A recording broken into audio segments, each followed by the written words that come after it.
Good evening, class and professor.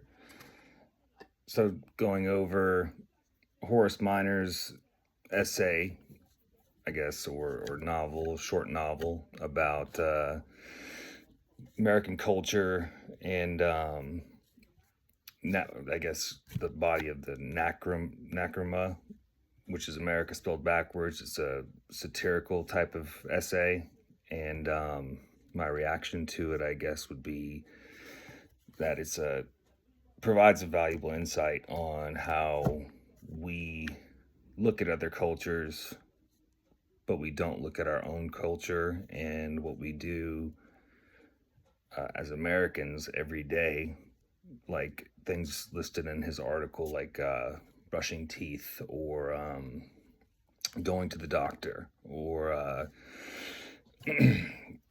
visiting a psychiatrist, things of that nature. Those things are explained in this satirical novel about our culture, kind of seeing from an outside perspective of what other cultures may see us like. And thanks to modern media, it's pretty easy to see what other cultures think of us.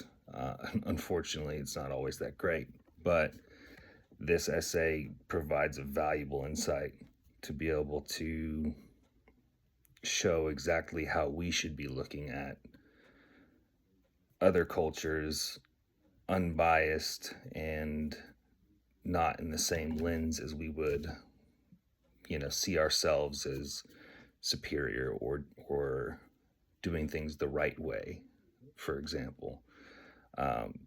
Just because we do these things that are listed in this article every day, and this is our culture, it's obviously very different than what other cultures and what other people in the world do, even people in this country do. But I guess you could say the main purpose of this essay is to, I guess, promote sort of a realism to show how not everything is bizarre, or the practices that we do or that other cultures do, they're not bizarre or ritualistic in nature. Sometimes that is just their culture, and that's our culture as well. The things we do, our rituals, and the things that may be seen as bizarre in this article kind of give us an open mind on how to look at other cultures. So I apologize, I'm going through the notes of what to talk about here in this video again. So, describing communication pattern, practice, or ritual or event in our culture, my culture, as it might be seen from an outside observer, not addressed in this article, would be, I would say, the sport football would be a good example. If you look at American culture, American football, it is something that is very ritualistic. It's very cultural for us. Maybe not for me personally. However, for a lot of people, American football is what their life is totally centered around. A lot of times growing up in America, especially in certain states like Texas, for example, football is everything. And they live and breathe football, looking for a scholarship. It's how they're able to obtain a college education half the time. Other countries may see this and see it as something that just doesn't quite make too much sense to them and may be bizarre to them. But to us, it's normal. So throughout history, this practice or ritual of American football has evolved into something that many Americans, if not the majority of Americans and American males more predominantly, are shown to have centered their lives around it. There's now, when you come to technology, there's gambling, heavy gambling when it comes to football. There's uh, applications on cell phones, which is basically just a computer in our pocket that people are sitting there at work or at school and they're looking at results of how's the game going, or did you hear about the game, or what's the score on the UGA and Gator game. And it's extremely important. There are these new applications where people are using online betting, um, and then fantasy football is something that's progressed. And I guess to me, I think it's been about maybe the past 10 years, 15 years, just something that's maybe fantasy football hasn't been around that long, at least not something that I've really noticed that has been around that long. However, since it's been around, it's been a huge part of the game. It's even one of the biggest, they're some of the biggest sponsors of American football. So looking at these practices and rituals that we do with American football in this country, you can see us as, the Nacirema tribe as a bizarre practice, many of them being bizarre practices and rituals that other cultures are going to see, and they may have something similar like football, what we call soccer, or hockey, which is something that we also do, but more predominant in Canada, or different cultures and things like that. And then baseball being something that is very popular in America, but also popular in other countries as well. Maybe not so bizarre to them, but looking at it from an outside perspective and from this article's perspective, and how Miner wanted to, I guess, show how different other people can see us and how we see ourselves as just normal, and everybody else is bizarre.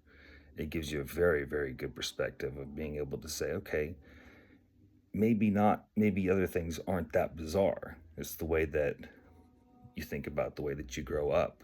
When I'm talking about kids growing up and football being their whole lives, and the way to get a scholarship to go to college and get an education, some of these kids are growing up in this world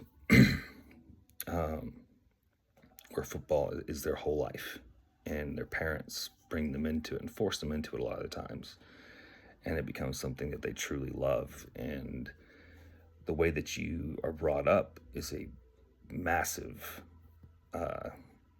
part of your culture, in your way of life, of your parents, the way they bring you up, and the things they surround you with, and the people you're surrounded by, and the things that are going on in your school and your state and your community. And that's why I figured football would be a pretty good example of that. And then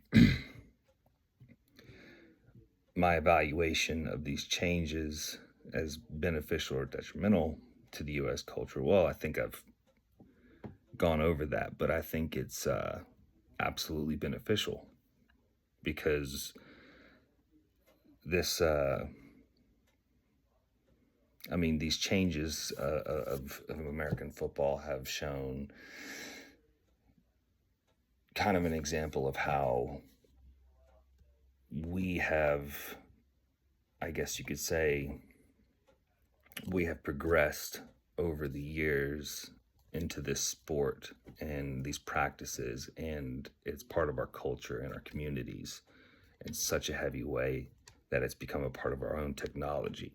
The computers in our pockets, our cell phones, are riddled with these things, and it's all over social media. It's, like I said, our children are growing up around this, and it's generally a very positive thing.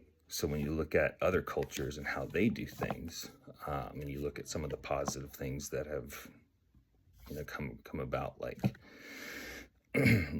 soccer, or I'd say football in United Kingdom, those places, it would have the same effect for those children and those adults, and the way that they are coming up in their lives and how things have progressed in that sport.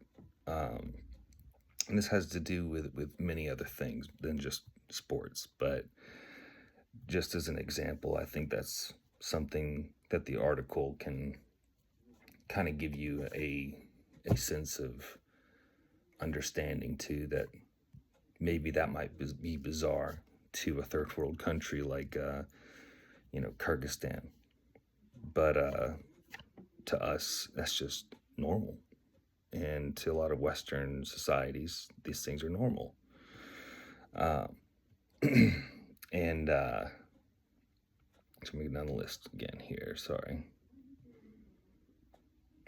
I did find a credible source that supports my evaluation, as well as this article here, or excuse me, this article or essay from Minor, and it's Gertz Clifford, 1973, The Interpretation of Cultures. And the reason why I found it similar and helpful and beneficial was because it also promotes, a very deep analyzation of cultural practices from the perspective of somebody within a specific culture. So our perspective as Americans, our perspective. And then just like in Minor's essay, Clifford Gertz also, he emphasizes the importance of understanding a culture and understanding it in its own terms rather than judging it through one's own cultural lens, which is what we often do. We have natural bias. So that's the way that that's the way that I feel that this article really spoke to me in that way. I hope you all agree. I think that, the analogy to football is a hard one to go off of, but it's such a common and huge part of American society now. I felt like it was just very important to bring up. So that's my post, and I appreciate you listening. Thank you, class and professor.